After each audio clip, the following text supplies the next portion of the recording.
Om Swastiastu. Baik, perkenalkan nama saya Nikadek Perariatita, absen 23 dari 11 IPA 4. Nah, di sini saya akan memaparkan materi tentang kasus pelanggaran HAM dalam perspektif Pancasila. Kasus pelanggaran HAM dalam perspektif Pancasila ini saya dapatkan dua peristiwa, yaitu yang pertama peristiwa Bom Bali, yang kedua peristiwa tentang tragedi peristiwa Trisakti dan Semanggi. Nah, yang pertama saya akan jelaskan tragedi Bom Bali. Kalian semua pasti sudah tahu tragedi Bom Bali yang kerap disebut dengan tragedi Bom Bali 1 ini.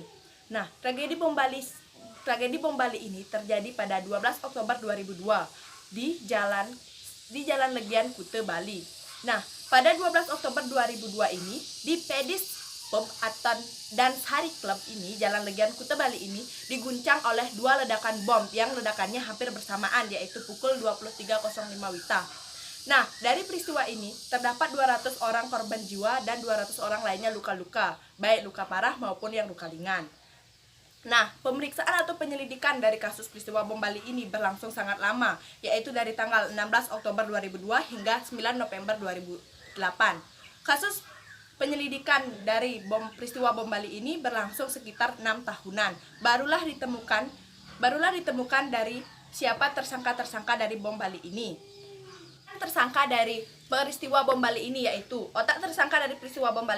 yang pertama Imam Samudra, yang kedua Umar Patek, yang ketiga Idris, yang keempat Alik, yang kelima Dul Matin, dan yang keenam Wayan atau Umar.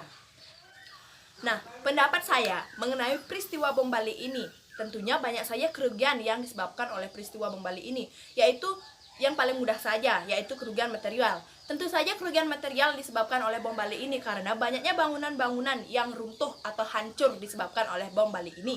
Nah, yang kedua banyaknya menelan korban jiwa, baik yang lokal maupun yang luar negeri. Nah, yang ketiga jatuhnya perkembangan ekonomi di Indonesia, khususnya di Bali. Nah, yang dimaksud ini adalah wisatawan-wisatawan dari luar negeri maupun dari dalam negeri tidak mungkin akan berpariwisata lagi ke Bali karena dari kasus peristiwa ini.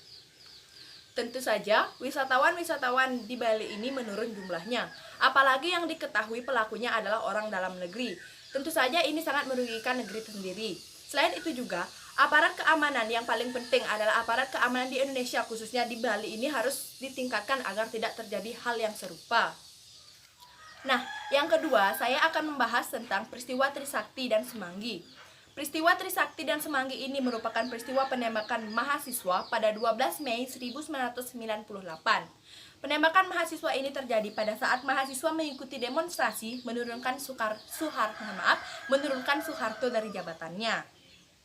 Nah, latar belakang dari peristiwa atau kejadian ini adalah pada saat itu ekonomi Indonesia mulai goyah pada awal 1998 karena ekonomi Indonesia ini dipengaruhi oleh krisis finansial Asia sepanjang 1997 sampai 1998. Nah, mahasiswa pun melakukan aksi demonstrasi besar-besaran yang ke Gedung Nusantara yang diikuti juga oleh mahasiswa dari Universitas Trisakti.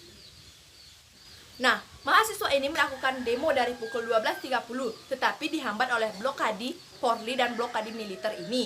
Nah, akhirnya pada pukul 17.15 mahasiswa bergerak mundur. Nah, aparat keamanan pun mulai menembakkan senjata ke arah mahasiswa. Pada pukul 20.00 dipastikan 4 mahasiswa tertembak oleh peluru-peluru dari senjata aparat keamanan itu.